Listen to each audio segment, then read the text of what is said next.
الحمد لله الذي أبدى الأفلاك والأرضين والصلاة والسلام على من كان نبيا وآدم بين الماء والطين وعلى آله وأصحابه وذرياته وأهل بيته أجمعين، أما بعد، فأعوذ بالله من الشيطان الرجيم. بسم الله الرحمن الرحيم. وما أرسلنا من رسول إلا ليطاع بإذن الله. صدق الله العظيم وصدق رسوله النبي. سبحان اللہ، سبحان اللہ، ماشاء اللہ. ونحن على ذلك من الشاهدين والشاكرين والحمد لله رب العالمین. آئیے ہم اور آپ مل کر سب سے پہلے نہایت عقیدت و احترام کے ساتھ نبی پاک صاحب لولاک جناب احمد مجتبیٰ محمد الرسول اللہ صلی اللہ تعالی علیہ وسلم کی بارگاہ اقدس میں درود و سلام کا نذرانہ عقیدت پیش فرما لے. صلی اللہ علی النبی امی والہ صلی اللہ تعالی علیہ وسلم. صلاۃ و سلام علیک یا رسول اللہ. ہم دیکھ رہے ہیں کہ علماء کرام تشریف لائے ہوئے ہیں، نظر آ رہے ہیں کچھ وہ ممبر نور پر تشریف لائے. تمام علماء کرام اس شہر کے ہو یا قرب جوار کے ہو تشریف لائے ہوئے ہیں. سب سے میری گزارش ہے کہ وہ نیچے آپ کہیں بھی نہ بیٹھیں، وہ آپ کی جگہ نہیں ہے. الحمدللہ کمیٹی والوں نے بڑا اچھا انتظام آپ کے بیٹھنے کے لیے ممبر نور بنایا ہے. اس ممبر نور پر آپ حضرات تشریف لائیں، جتنے بھی علماء کرام ہیں، اور اس ممبر نور کو زینت بخشیں. تشریف لائیں. امام اہل سنت سیدی سرکار اعلی حضرت ارشاد فرماتے ہیں، سرور کہوں کہ مالک و مولا کہوں تجھے، سرور کہوں کہ مالک و مولا کہوں تجھے، باغ خلیل کا گلے زیبا کہوں تجھے. واہ واہ. تیرے تو وصف عیب تناہی سے ہے بری، تیرے تو وصف عیب تناہی سے ہے بری، حیران ہوں میرے شاہ میں کیا کیا کہوں تجھے. حضرات محترم، اللہ تبارک و تعالی کا لاکھ لاکھ شکر و احسان ہے کہ اس نے ہمیں انسان بنایا اور ہمارے آقا سرور کائنات صلی اللہ تعالی علیہ وسلم کو خاتم النبیین بنا کر سب نبیوں پر فضیلت دی اور آپ کے دین کو سارے ادیان کے لیے ناسخ بتا کر یہ واضح فرما دیا کہ اب قیامت تک صرف یہی دین رہے گا. اللہ تبارک و تعالیٰ نے رسول اکرم صلی اللہ علیہ وسلم کو خاتم النبیین بنا کر صرف انہی کو فضیلت نہیں دی بلکہ آپ کے زمانے کو ہر زمانے سے بہتر اور افضل بنا دیا. اسی لیے رسول اکرم صلی اللہ علیہ وسلم نے ارشاد فرمایا، خیر القرون قرونی، سب سے بہتر زمانہ میرا زمانہ ہے. یعنی جس زمانے میں میں ہوں وہ سب سے بہتر زمانہ ہے. ہر زمانے میں اچھے اور برے کام ہوتے رہے مگر کچھ کمی اور زیادتی کے ساتھ. تو رسول اکرم صلی اللہ علیہ وسلم کے زمانے سے جو جتنا قریب ہے وہ اتنا اچھا ہے اور جو جتنا دور ہے وہ اتنا برا ہے. آپ بطور تمثیل یوں سمجھے، یہ لائٹ کی جو روشنی جل رہی ہے اس کی روشنی یہاں پر زیادہ ہے اور وہاں پر کم ہے. اسی طرح اس لائٹ کی روشنی، اس لائٹ سے جتنی دوری ہوتی جائے گی روشنی کم ہوتی جائے گی. تو رسول اکرم صلی اللہ علیہ وسلم کی نبوت و رسالت کی روشنی ڈائریکٹ جن لوگوں پر پڑی وہ سب سے بہتر ہے. اسی لیے حدیث شریف میں ہے کہ حضرت سیدنا ابو ذر غفاری رضی اللہ تعالیٰ عنہ نے ارشاد فرمایا کہ قیامت تک جو سب سے اچھے اور نیک لوگ پیدا ہو سکتے تھے اللہ تبارک و تعالیٰ نے ان سب کو اپنے رسول کا صحابی بنا دیا. سبحان اللہ، سبحان اللہ، ماشاءاللہ. اب کوئی کتنا بڑا بہت ولی، عمدہ، بہت عمدہ، بہت خوب. کتنا بڑا ولی، کتنا ہی بڑا بزرگ، عابد زاہد، اللہ کی راہ میں خرچ کرنے والا بڑا سے بڑا سخی کیوں نہ ہو، وہ کسی صحابی کے مرتبے کو نہیں پہنچ سکتا. جیسے نبی کے مرتبے کو کوئی صحابی نہیں پہنچ سکتا، اسی طرح صحابی کے مرتبے کو کوئی تابعی نہیں پہنچ سکتا اور تابعی کے مرتبے کو کوئی تبع تابعی نہیں پہنچ سکتا. کیونکہ حضور نبی کریم صلی اللہ علیہ وسلم وہ ہے جن کے برابر نہ صحابہ ہے، نہ صحابہ کے دیکھنے والے تابعی ہیں اور نہ تابعی کے دیکھنے والے تبع تابعی ہیں. حضور اکرم صلی اللہ علیہ وسلم کو تشریف لے گئے 1400 سال ہو گئے. ان 1400 سال میں کتنے صدیقین، شہداء، صالحین پیدا ہوئے مگر کوئی صحابی کے برابر پیدا نہیں ہوا. جب کوئی صحابہ کے برابر نہیں ہو سکتا تو نبی کے برابر کیسے ہو سکتا ہے؟ واہ واہ، بہت خوب، بہت خوب، حق ہے. اس زمانے میں اللہ اور اس کے رسول کا نام لیا جا رہا ہے نام کے ساتھ نام کے جو تقاضے ہیں کیا وہ پورے ہو رہے ہیں؟ کلمہ طیبہ لا الہ الا اللہ پڑھنے والے کروڑوں اربوں انسان دنیا میں موجود ہے، مگر لا الہ الا اللہ محمد الرسول اللہ کی تقاضے کتنے لوگ پورے کر رہے ہیں؟ دیکھنے میں تو یہ بہت مختصر سا کلمہ ہے، لیکن مسلمان ہونے کے لیے محض زبان حال سے کہہ دینا کافی نہیں ہے۔ اسی لیے قرآن نے فرمایا کیا لوگ اس گھمنڈ میں ہیں کہ اتنی بات پر چھوڑ دیے جائیں گے؟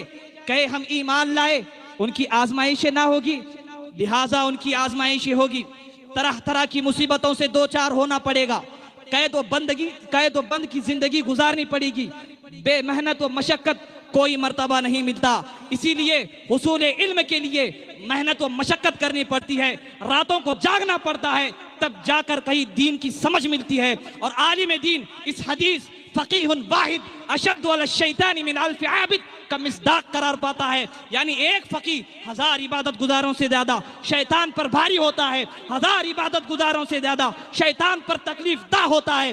یعنی اگر ایک آدمی عبادت کرے تو شیطان کو تکلیف ہوتی ہے، 2 آدمی عبادت کرے تو شیطان کو تکلیف ہوتی ہے، 1000 آدمی عبادت کرے تو شیطان کو تکلیف ہوتی ہے۔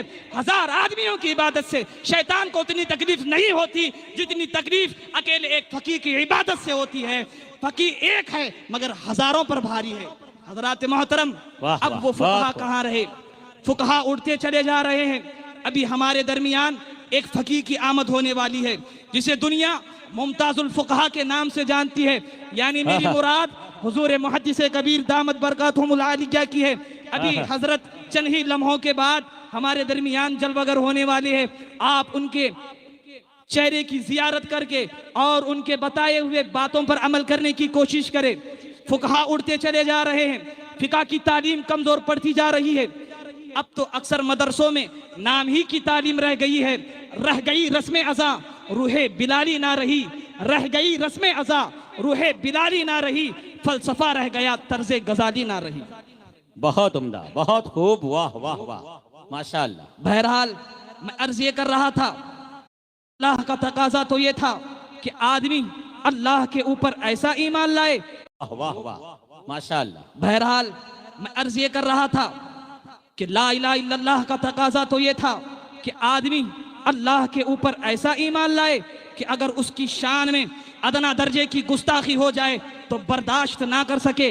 مگر اب ایسا زمانہ آ گیا ہے، کچھ لوگ کہتے ہیں کہ اللہ تعالیٰ جھوٹ بول سکتا ہے، معاذ اللہ رب العالمین۔ ایسے لوگ بھی پیدا ہو گئے ہیں جو خود کو سچا اور اللہ کو جھوٹا بتا رہے ہیں اور اس کے کمالات میں نقص نکال رہے ہیں۔ اسماعیل دہلوی اپنی رسوائے زمانہ کتاب تقویت الایمان میں لکھتا ہے کہ اللہ تعالیٰ کو غیب کا علم ہر وقت نہیں رہتا، جب چاہتا ہے دریافت کر لیتا ہے، یعنی ابھی معلوم نہیں، جب چاہے گا غیب کی باتیں معلوم کر لے گا۔ حضرات محترم، آپ خود بتائیے کیا لا الہ الا اللہ کا یہی تقاضا ہے؟ لا الہ الا اللہ کا تقاضا تو یہ ہے کہ تمام کمالات، تمام خوبیاں صرف اور صرف اللہ تعالیٰ کے لیے مانی جائے اور اسے ہر عیب و نقص سے پاک تسلیم کیا جائے۔ مگر جو لوگ کلمہ طیبہ پڑھ کر کلمہ طیبہ پڑھ کر اللہ تعالیٰ کے ذات و صفات میں عیب نکالتے ہیں، وہ لا الہ الا اللہ محمد رسول اللہ کی حقیقت سے ناواقف ہے۔ جب کلمے کا معنی یہ ہے کہ محمد صلی اللہ علیہ وسلم اللہ کے رسول ہے تو بلا شبہ اس کے نائب بھی ہے۔ جب وہ اللہ کے نائب ہے تو کیا اللہ تعالیٰ کسی کمزور کو اپنا نائب بنائے گا، کسی کم علم کو اپنا نائب بنائے گا، کسی ان پڑھ کو اپنا نائب بنائے گا؟ نہیں نہیں، اللہ تعالیٰ جسے اپنا نائب بنائے گا اسے پورا پاور اور اختیار عطا کرے گا، اسے تمام کمالات عطا کرے گا۔ اگر نائب کے اندر کچھ عیب ہوگا تو اس سے یہی سمجھا جائے گا کہ جب نائب ہی عیبی ہے تو جس کا نائب ہے اس میں بھی کچھ عیب ہوگا، یہ بھی تو عیب والے کو اپنا نائب بنایا ہے۔ اسی لیے اللہ کے نائب کو بھی تمام کمالات سے متصف ہونا اور ہر عیب و نقص سے پاک ہونا ضروری ہے۔ اسی لیے نبی بولیں گے تو سچ بولیں گے، ورنہ نہیں بولیں گے۔ نبی ایسے باکمال کہ اشارہ کر دے تو درخت کو زمین پھاڑ کے آنا پڑے، جانور دیکھ لے تو سجدہ کرے، انگلی کا اشارہ کر دے تو چاند دو ٹکڑے ہو جائے، ڈوبا ہوا سورج آ جائے۔ یہ نبی کا اختیار ہے کہ نہیں؟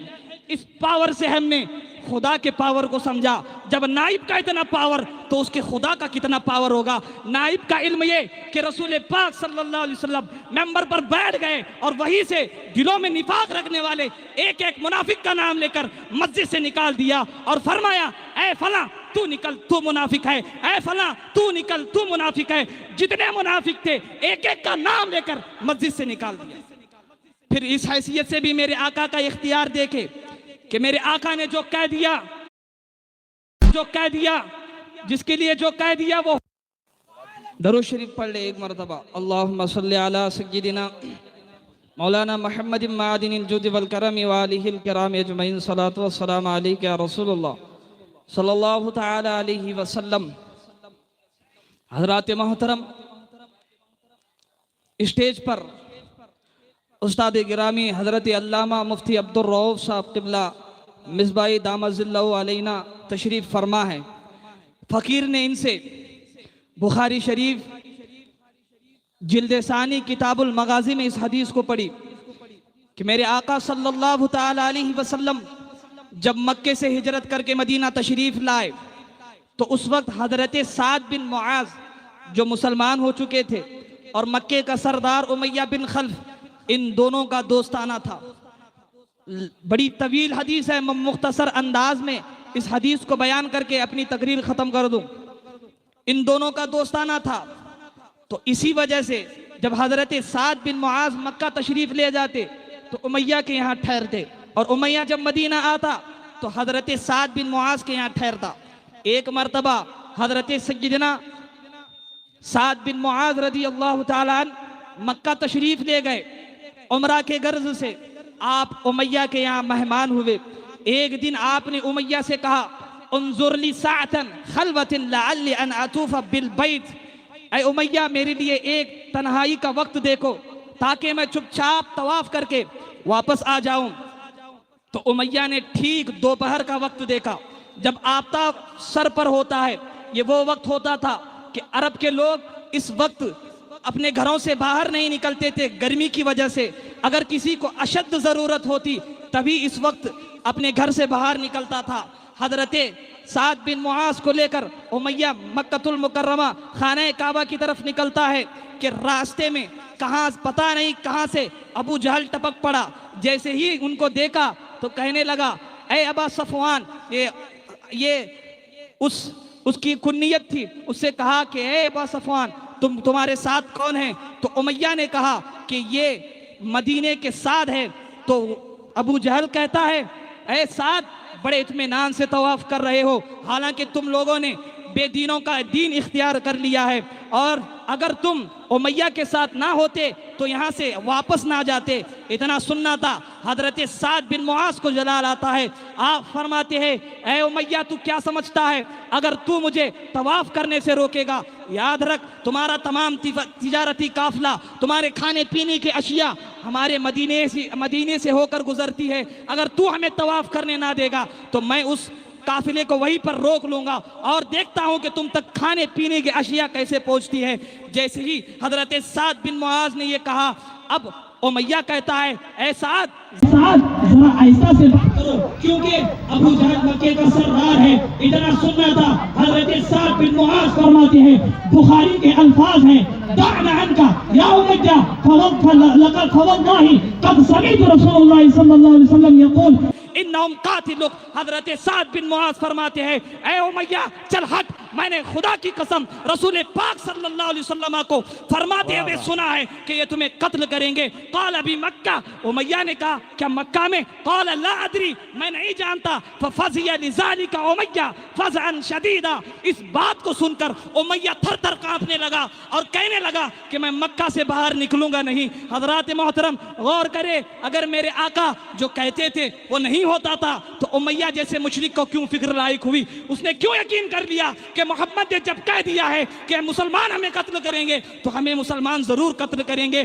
اتنا تو اعتقاد اس زمانے کے مشرکین رسول پاک کے بارے میں رکھتے تھے, مگر اس زمانے کے وہابی ان سے بدتر ہے کہ رسول پاک کو اتنا اختیار ماننے کے لیے بھی تیار نہیں ہے. حضرات محترم پھر وقت آیا جنگ بدر کا, وہ معرکۃ الاعلیٰ جنگ بدر کے دوران جب جنگ زوروں پر تھی اس وقت امیہ وہاں آیا، اور اس وقت حضرت بلال جن کو امیہ نے بہت ستایا تھا، انہوں نے ارادہ کر لیا کہ آج امیہ سے سارا حساب برابر کر لینا ہے، تو آپ نے ایک صحابی کا بھالا چھین کر امیہ کے پیٹ میں گھونپ دیا، اور وہی امیہ تڑپ تڑپ کر مر گیا۔ حضرات محترم، اور جو میرے آقا نے فرمایا تھا وہ سچ ہو گیا کہ مسلمان تمہیں قتل کریں گے، تو وہاں پر وہ مشرک امیہ قتل ہو گیا۔ حضرات محترم، اتنا تو مشرکین بھی مانتے تھے کہ رسول پاک غیب داں نبی ہے، لیکن آج کا وہابی رسول پاک کو غیب داں نبی ماننے سے انکار کرتا ہے اور کہتا ہے کہ رسول کو پیٹ پیچھے کی خبر نہیں ہے۔